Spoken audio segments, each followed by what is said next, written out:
Saludos. Este audio tiene la finalidad de aclarar e informar acerca del contenido de las cuestiones que se han planteado en el informe de la Abogacía Europea relativo, a su vez, a las cuestiones perjudiciales que sobre estabilización de empleo tenemos pendiente su resolución para aproximadamente el mes de noviembre. En primer lugar, entendemos que hay que contextualizar este informe de forma debida. Los titulares de prensa a este respecto han emitido una serie de ideas que son sesgadas, parciales, tendenciosas y en casi todos los casos falsas. Por tanto, sí que os pediría que si de un estudio profundo que se ha hecho de esta resolución no se puede arrojar ideas que vienen contenidas en estos titulares, no os dejéis llevar por el impacto que periodísticamente siempre se persigue. Pasando a lo que es al terreno puramente profesional y jurídico. El informe de la abogacía ha de contextualizarse en la situación de cuáles son los agentes intervinientes en el proceso de las prejudiciales europeas. Con independencia de las partes actoras demandadas, tenemos a dos agentes fundamentales. La Comisión Europea, cuya abogacía ya informó hace unos meses con carácter positivo acerca de la cuestión básica que casi todos es la que, digamos, tiene más relevancia, y es la declaración como sanción del artículo 5 de la cláusula 5 del acuerdo marco, la sanción determinada como fijeza automática ante la estimación de una fraudulencia en el uso de la contratación temporal. Es decir, la Comisión Europea lo estimó favorable en el sentido de que se concediera automáticamente la fijeza. Tenemos ahora también la Abogacía Europea, que debía emitir su informe y cuyo peso específico no es mayor para la decisión del Tribunal que el de la Comisión Europea. Se han remitido argumentos por parte de la prensa de que tiene unos porcentajes del 80% de seguirse los dictados de este informe por parte del Tribunal. Esto es absolutamente incierto y lo hemos podido corroborar directamente con la Procuraduría que tenemos en Estrasburgo. Las estadísticas no son así. Pero aún así, y todo, lo cierto de verdad es que este informe de la Abogacía Europea, que ha de ser sopesado por el Tribunal respecto también al del informe de la Comisión Europea, que por cierto, también hemos de decir, no tuvo tanto pábulo periodístico, y esto resulta curioso, cuando su contenido era muy favorable a los funcionarios interinos, al personal estatutario, que estuviera interino o temporal. En este sentido, hemos de decir que el informe de la Abogacía Europea en ningún caso está cercenando la posibilidad, como se ha dicho en los titulares, de que no se pueda establecer una fijeza absoluta derivada de un fraude de ley. Voy a explicarme en este sentido, que recuerdo que es una cuestión muy importante para todos. En primer lugar, sabemos que tenemos dos pilares jurídicos fundamentales sobre los que sostener esta situación. Primero, el reconocimiento del fraude de ley. Pues la Abogacía Europea, contextualizando que esto no deja de ser un informe y que el juez deberá de tomar su decisión, o el tribunal, hay un contenido, tras un análisis jurídico detallado, pues acerca de la existencia del fraude de ley. Se está hablando de forma abierta y palmaria que la renovación o concatenación de contrataciones, intentando valerse la Administración de que la causa del contrato está cumplimentada, es decir, que la causa del contrato fue temporal y por tanto así ha de seguir, hasta que los procesos de oposiciones sean convocados y sea cubierta la plaza, esto ya no es válido. Esa causa objetiva que la cláusula 5 del acuerdo marco dice que se podrán renovar estos contratos temporales por causas objetivas, pues ya la Abogacía Europea, a favor de nuestra posición, de la posición de del personal interino, estatutario, etcétera, pues está estableciendo una interpretación restrictiva, diciendo que no ha lugar a entender que esa renovación pueda ser entendida de forma automática por el mero hecho de que el contrato en sí sea temporal. Con lo cual, ¿cuál es la consecuencia? Pues es muy importante, se nos está dando una interpretación de cuándo va a haber fraude de ley. Y es que directamente las defensas de las administraciones son todas en este sentido, es decir, que hay procesos de selección y que se ha de dar cobertura, en especial en sanidad y en educación, o sea, dar cobertura al servicio que es básico, fundamental para la ciudadanía y que hasta que no se cubran las plazas por los procesos de oposiciones, porque no se puede hacer otra cosa y se ha de mantener en temporalidad. Bueno, la abogacía ya reconoce que esto es absolutamente ilícito. ¿Y qué deja abierta la puerta? Pues a que las declaraciones de la fraudulencia de ley, que es una de las premisas básicas sobre las que se sostiene todo este sistema de reclamación que tenemos en marcha, pues está perfectamente ya imbricado y prácticamente es una cuestión que será automática, prácticamente el poder conseguirlo una vez que se acredite un mínimo de temporalidad en la administración. En cuanto a las consecuencias de este fraude de ley, partiendo de que esto ya es un avance muy importante, en cuanto a las consecuencias, ya se está diciendo que no son los procesos de consolidación los que son de libre concurrencia, los que lógicamente pues participan personas que tienen experiencia o no experiencia. Pero lo que viene a decir la abogacía de una forma muy clara y concreta es que estos procesos son inciertos, imprevisibles y que son discriminatorios. Porque pueden participar, primero la imprevisibilidad es porque depende de la propia administración el que se efectúe un ejercicio en un sentido o en otro, más restrictivo o menos restrictivo. Por lo tanto, en la fase de oposición, pues si se le da mayor restricción o dificultad al ejercicio, pues varía la compensación que luego el concurso le puede dar a las personas que han estado sometidas a abuso. Y entiende que es discriminatorio porque ¿cómo van a concurrir personas que no han sido objeto de abusos a plazas que sí lo han sido? Ya entonces se quiebra el principio de que la oposición sea una sanción, con lo cual varapalo a lo que la Administración viene defendiendo en todos y cada uno de los procesos. En cuanto a la fijeza, la abogacía efectúa una serie de consideraciones que en sí aparecen complejas. Por un lado, la abogacía no está diciendo que la declaración automática de fijeza sea ilícita, no, no, al contrario. Lo que está diciendo es que no sería ilícita, que es una cuestión distinta, no sería ilegal que un tribunal no la aplique automáticamente la fijeza, con lo cual deja abierto a que se lo pueda aplicar la fijeza de forma automática, por entender que estamos ante un fraude de ley que, recuerdo, acabo de decir, ha sido determinado de una forma casi objetiva al establecer que ya no cabe aducir causas objetivas para la renovación constante de contratos temporales, en base a que, bueno, pues los procesos de oposición ya cubrirán estas situaciones estructurales. Bueno, pues partiendo de esa situación, se dice que la conversión a fijeza de un contrato de una forma no automática no sería ilegal frente a la interpretación del acuerdo marco europeo, pero tampoco dice en ningún momento que no se puede hacer. Y es más, ofrece ciertas pistas sobre cómo se debería realizar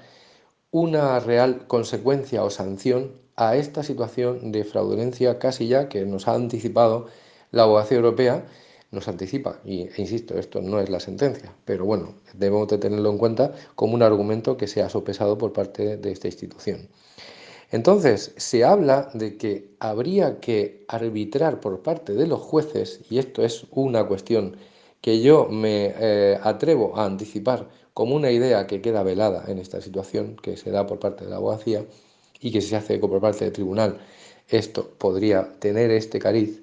en el que se habla bien claro que deberían haber procesos reglados que los jueces podrían obligar a que se produjeran los mismos y por tanto establecer unos baremos objetivos que puedan ser sopesados en cuanto pues, a méritos, en cuanto a antigüedad, etcétera.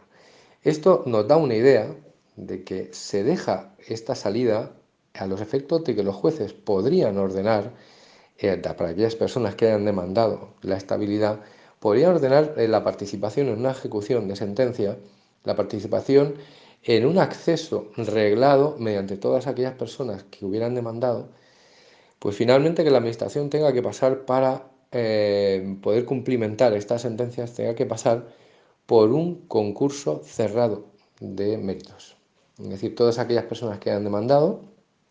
pues puedan participar en ese concurso cerrado que sería dirigido mediante la justicia a través de procedimentalmente a través de la ejecución de sentencia y por lo tanto pues tendría esa finalidad porque lo que sí habla abiertamente de luego la abogacía europea es que las oposiciones no son la respuesta y si las oposiciones no son la respuesta y se permite la fijeza automática porque no se está prohibiendo, aunque se anuncia que no sería lo debido, nos enfrentamos al siguiente escenario, y es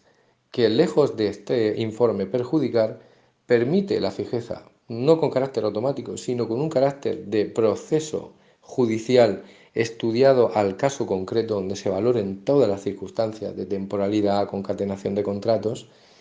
con la gran ventaja de que la fraudulencia de ley prácticamente ya se nos ha avanzado como estimatoria al dar esos parámetros objetivos iniciales,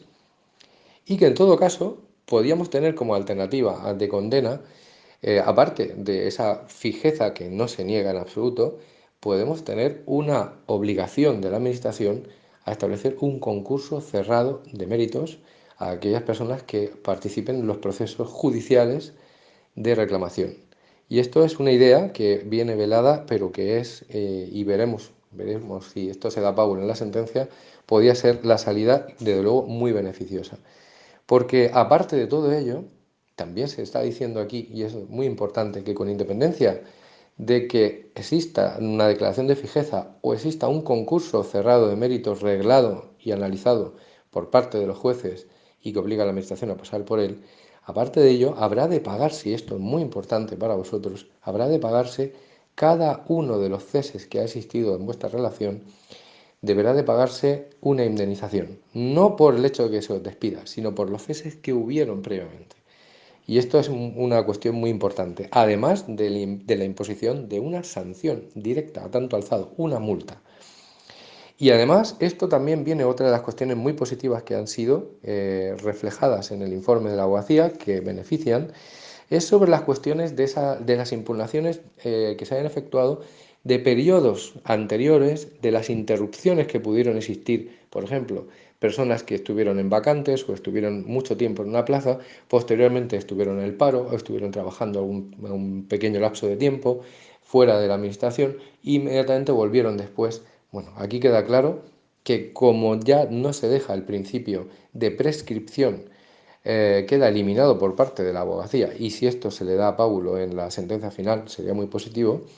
Pues esto, ¿qué sucedería? ¿En qué se traduce? Se traduce en el hecho de que todos aquellos historiales que tienen